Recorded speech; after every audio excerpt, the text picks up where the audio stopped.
মা মরলে বুঝবি, অনেকেই এমন কথা বলে। আমার মনে হয় কথাটি ভুল।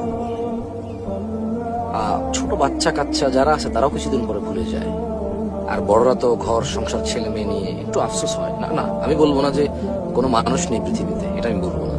হ্যাঁ, টুকটাক একটু আফসোস খারাপ এটা লাগা থেকেই যায়। কিন্তু আপনি কি জানেন মা মরলে মানুষ বুঝবে কখন? এটা আপনি জানেন? বেঁচে থাকা অবস্থায় বুঝবে না।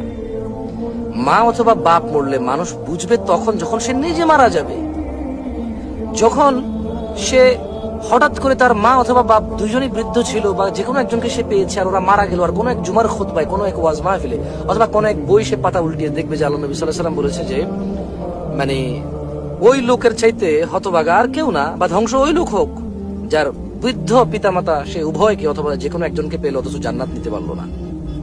সে এমন নলেজ যেদিন গেইন করবে আর যখন তার মা অথবা বাপ থাকবে না, যদি সে মুসলিম হয় আল্লাহর কাছে সুপার্দ করে নিজেকে, তখন সে আফসোস করবে।